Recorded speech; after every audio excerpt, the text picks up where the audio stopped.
Hey everybody, and welcome to this week's edition of This Woman Can. I am your host, Janice Sutherland, career strategist for the mature Black woman. And as always, I have another fabulous guest with me this week. Today we have the incredible Lady Abike Farley joining us. And she's the CEO of FPI Network LLC and the visionary founder of the hashtag 100 Women Strong movement, which we'll get into. Lady Farley is a true trailblazer in the realm of social entrepreneurship. With a unique blend of business savvy and an unwavering commitment to community empowerment, she has dedicated, her career to inspiring and connecting and uplifting Black women entrepreneurs. Lady Farley's expertise in establishing LLCs has allowed her to help countless individuals build sustainable structures that create impactful change. Through her initiatives that foster Black entrepreneurship and provide strategic guidance for nonprofits, she has championed economic growth and social equity, earning her numerous accolades. Moreover, as a New York State vendor, the FPI network has successfully underwritten the five major continuing education programs for at-risk youth. Lady Farley's retirement plans changed when her journey took an unexpected turn as she faced a brain aneurysm, leading her into a new chapter of resilience and strength in 2022. Join us as we dive into Lady Farley's inspiring story and explore her mission to empower others. Welcome, Lady Farley. Thank you so much, Janice, for having me. It's a pleasure to be here. I love this type of really fellowship, right? Yes, yes. So my apologies for stumbling over my words today, but I actually wanted to start off your name. It's Yeah. it's an unusual. So tell me what's behind your name. So my full name is 16 letters. It's Abike Minuet. That's my first. Okay. That's my first name, not even my middle name. But I'm. You can imagine when people read that, they're like, What? huh, like I don't even have to try.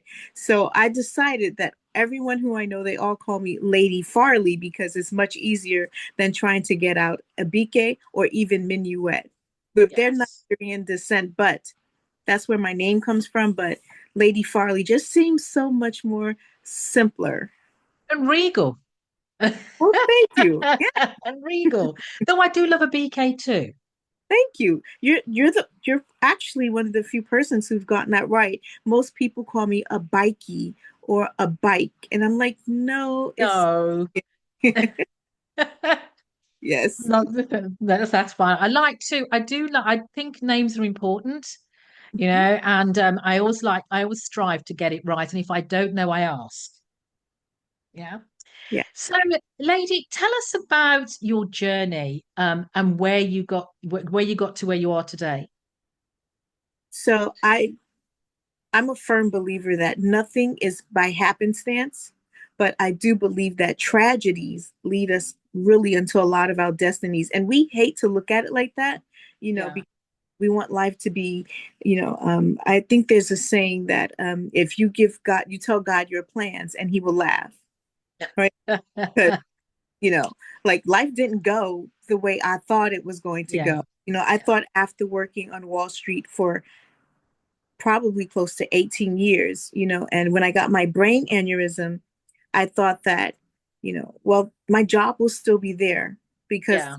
I was in upper management. Like, of course my job is going to be Yeah. there, but Yeah.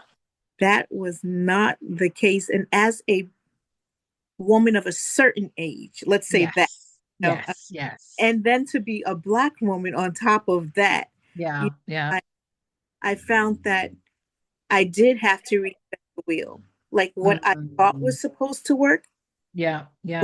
wasn't going to work for me anymore. So I just gathered all of the things that I had done throughout my years, throughout my tenure on Wall Street, and throughout my whole life, my tenure as an executive director in a nonprofit. I decided to gather all of that, everything Mm.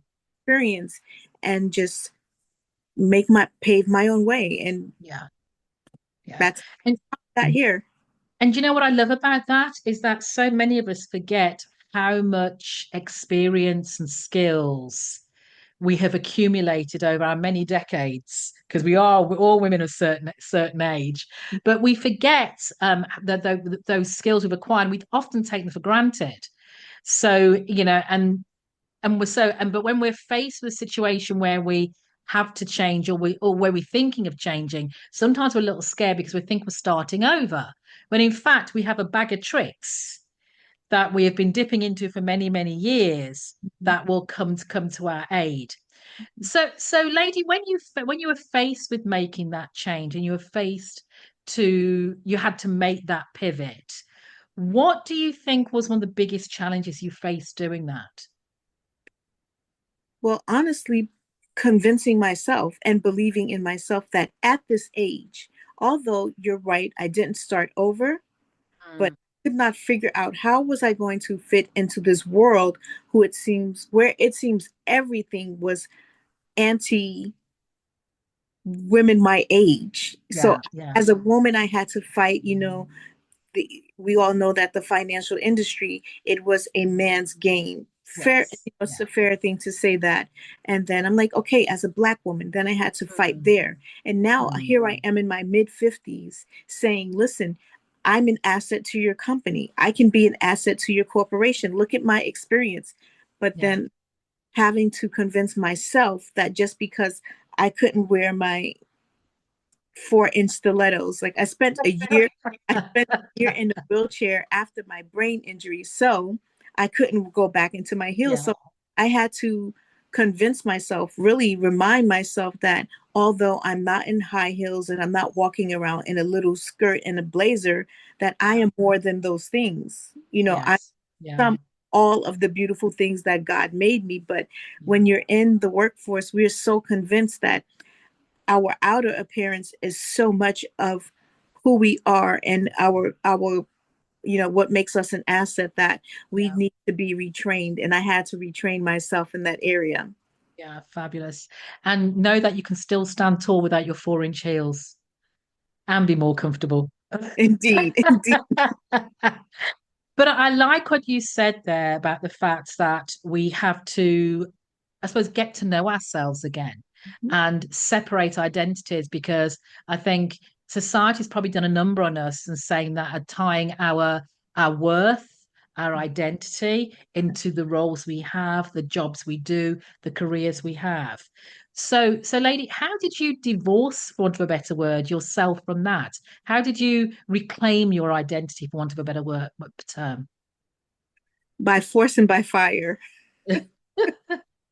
because it was not easy. I had developed relationships, long standing relationships, as you would imagine, working anywhere for over 15 years, you develop Yeah, relationships.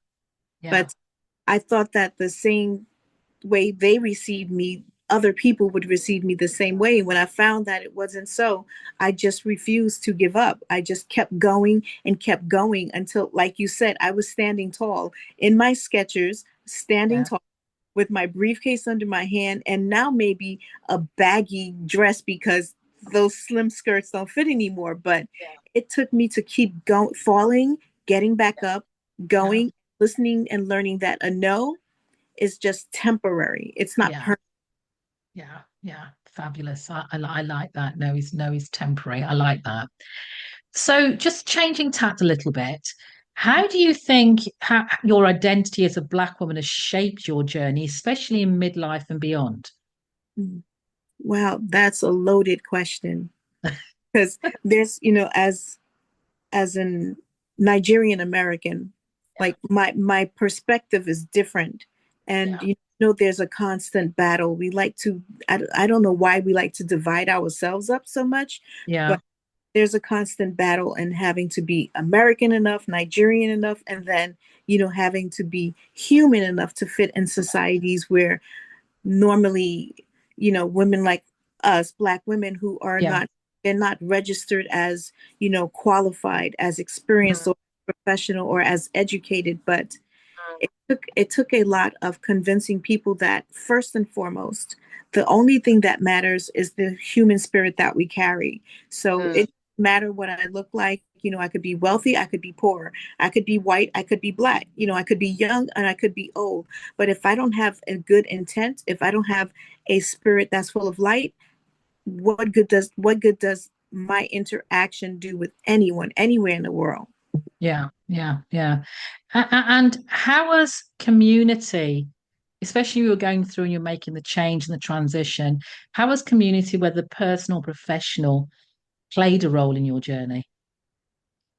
I needed my community more than more than I realized. It wasn't until really after the brain injury, I already had a network of women that, we were working together, but I began to leverage it after my aneurysm and lean on them a little more. It was actually during the time of my brain aneurysm that we developed what we call the legacy department of my network for women who are mature like us, because I didn't Yeah, realize that although my sisters were 30 and in their 40s and they were black, they couldn't understand, like, I really want to rip my shirt off in the middle of this meeting because I'm having a hot flash and someone's annoying the life out of me and I need support.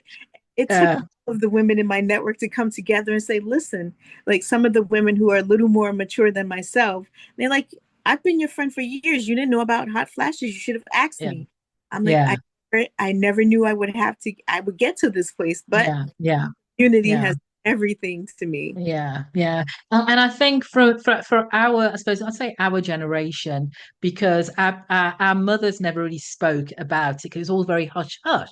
So so I think, and I think we're one of the probably one of the first, probably maybe a generation to really be quite open about the fact, Mhm. yeah, I've got menopause, but it doesn't make me any less, and I'm still bloody brilliant, So. So yeah, so I totally understand. And sometimes, those when you're 40 to when you're 50 plus or whatever, there's a whole difference. Those 10 years make a big difference. Doesn't sound like much, but there is a little bit of a chasm, in our experiences. It is. I'm different as 55 years old. I'm Yeah. so more different than when I was 50. Yeah, yeah, yeah. So And I'm 60. So, that's another, so that's again. wish you could rub some of that on me. I want to look that good. Oh, you look fabulous, girl. Don't worry about it. Thank Don't you. worry about it. So you said you're Nigerian American. So I think this question's probably quite apt. So how has cultural traditions or values guided your reinvention journey? That change, that transition. It played a pivotal role in it, actually, because my mindset is always a little different. And I think that whether you are wherever you're from, if you're in this country, your mindset, your parents, they raise you with, their background. So you Yes. could Yeah. be, West Indian, Native Yeah. American, Yeah. which, Dominican, whatever it is, Yeah. there's something about the way our parents raised us. We don't absolutely think like Americans, but the one thing that I can be very grateful is that in my African heritage, I'm taught to depend on my sisters and my brothers, to not no Yeah. man island. So Yeah. that got me through a lot of times when I felt like, oh, I'm going to throw in a towel. And then I say, no, let me reach out to someone. So that Yeah. played a big part of it. Fantastic. And you talked about there being a difference, now you're in your 50s, your mid 50s and stuff like that. But what do you think has been the most surprising thing about stepping into your power after 50? Because I truly believe it's a whole different realm. And wait till you hit the 60. Ooh, that gets even better. I can't wait. I can't wait because I feel like, and I just from speaking with some of my friends who are in their 50s, they pretty much say the same thing. Like, you think you know power, you think you know strength until you hit like that 51, 52 mark where you're like, I don't care what comes or goes. Yes. Like, Yeah. I can do this. And I Yeah. that was true. And I look back on myself, I look at pictures when I was younger and I thought, oh, at that time I was like, oh, I'm so fat. I wanted to change. I wanted a nose job. Everything, like, I wanted to change. And I'm like, I would do anything to go back to that girl right there. But the wisdom, I think it's wisdom. That's the thing about living. We acquire Mm. lot of things, but if we can just hold on to the wisdom portion, Yeah. we'll get through. Fantastic, fantastic, fantastic. So, do you think that women over 50, Black women over 50 now are redefining success? And if so, how? I think that Black women over 50, I think that we should be, if you look up success in a dictionary, you can see a Black woman who's in her 50s, Yeah. because Black women in we're us in our 50s, we are, like I said, we know that I don't care what comes or go. Mm. We've gotten this far, and we trust that, we're going to make it the rest of the way, is Yeah. something, that confidence. But honestly, I know for a fact that we are in the lead. And I always say, if I had a me in my Yeah. life back then, if I had a woman like me back Yeah. then, Yeah. I would probably be running the world. Like, Yeah. it would be Trump, Elon Musk, and it would be Lady Farley right there. If in my life. But now I think that, to the benefit of us all, Yeah. any woman can reach out to a more mature woman, and we give, Yeah. yourself, Yeah. Yeah. from your experience, we will give. We don't have a Yeah. problem with giving and pulling up and helping someone. Yeah. That's who the Black women Yeah. are these days, who are Yeah. over 50. Absolutely. So if you could have a conversation with Lady Abike maybe 20, 30 years ago, what would you tell her? What First, advice would you give her?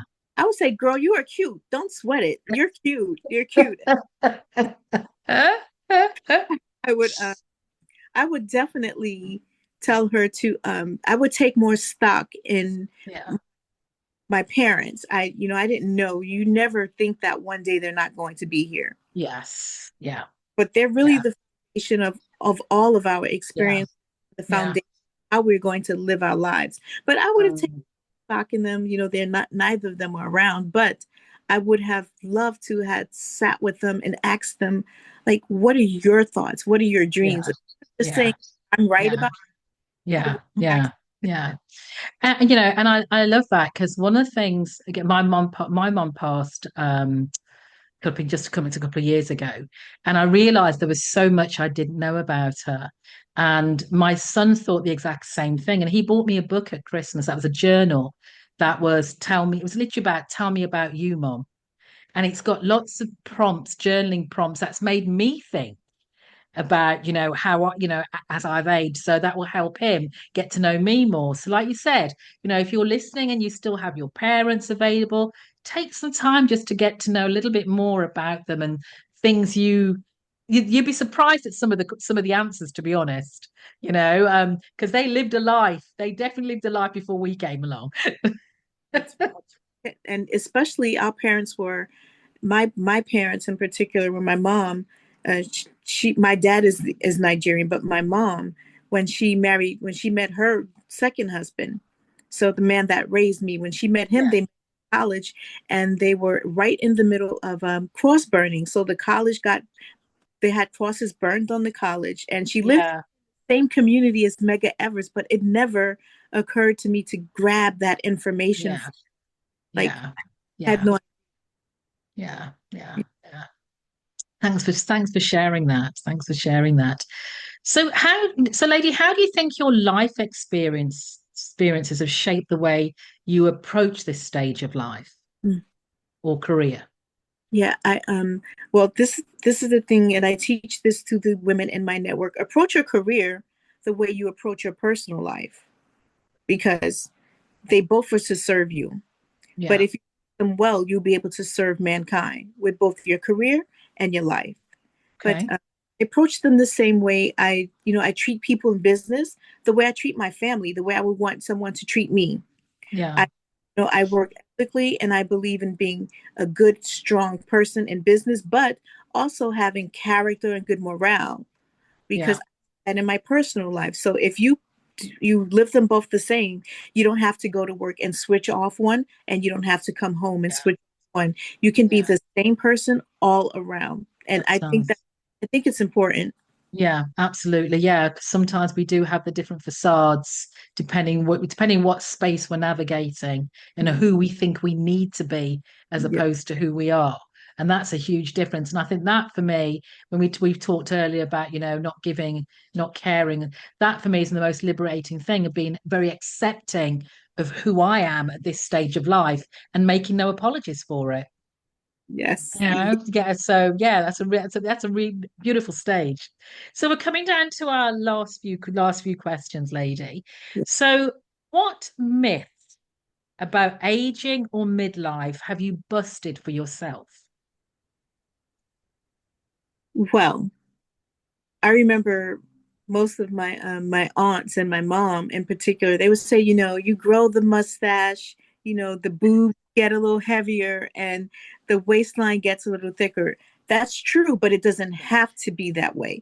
It's Yeah, hard to fight, but it doesn't have to be that way. So I've been just in my own life, just trying to get my health in order and get myself together because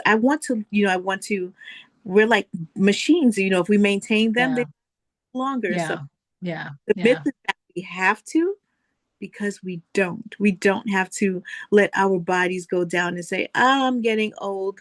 I don't, have to dress up anymore. I don't have to pull out all of my earrings or wear the dress or the jewelry. You yeah. have to do that because it's a part of your living. Yeah, yeah. But conversely, I also think that yes, we have some control of stuff like that, but things like I'm not going out of I stopped dyeing my hair a few years ago because I'm thinking, one, it was just a pain, it was just painful, keep having to do it. And secondly, I got to the point where, well, who am I doing this for?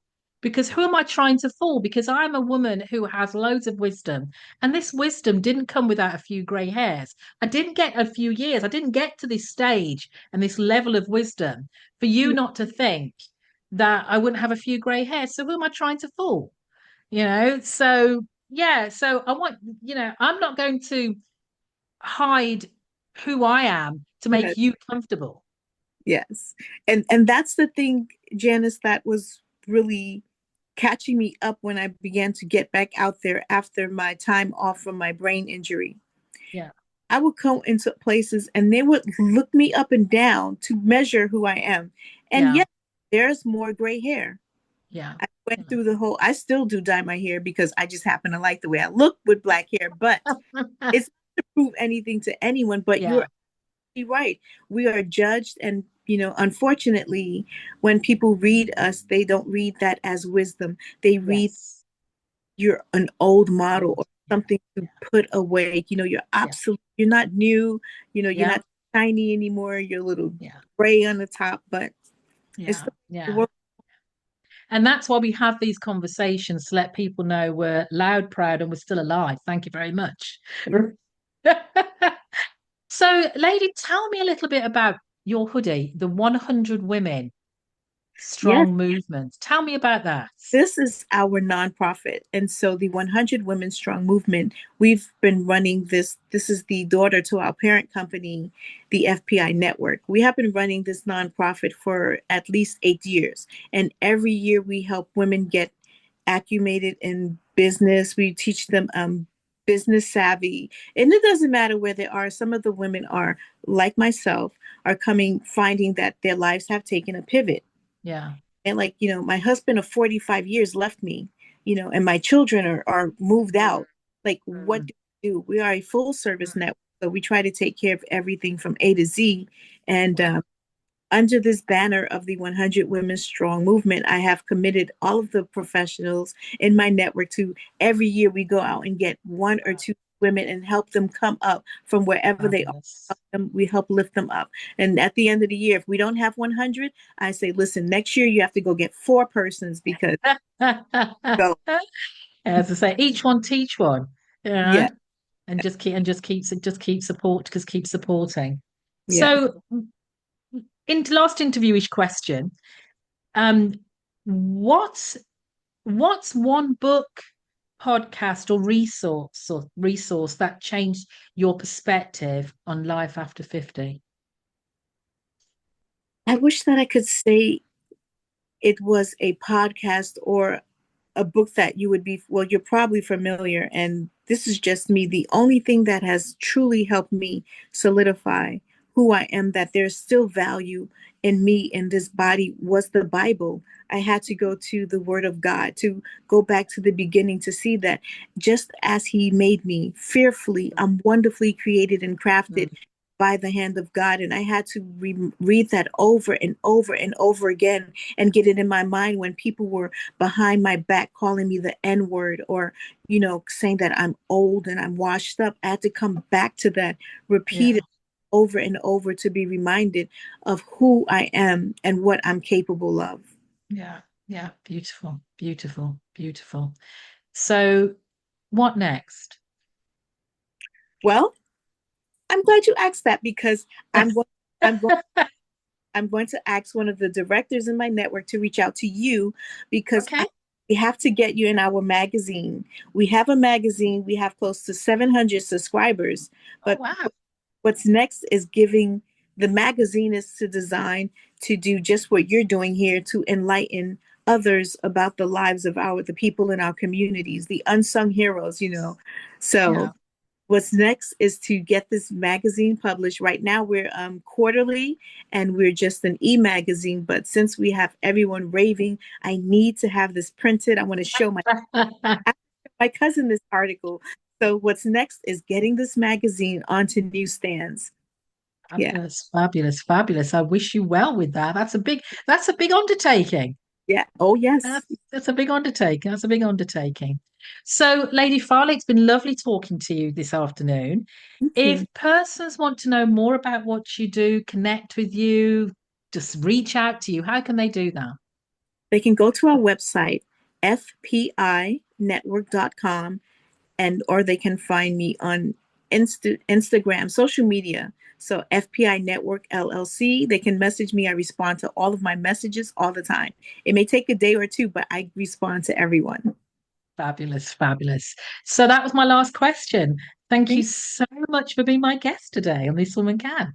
Thank you so much for having me. I support what you do, and I'm going to be holding you to the light, because I know that what you're doing is going to change the way we look at women, period. Not just Black women, but women of a certain age. So I commend you for that. Thank you for the time. Thank you.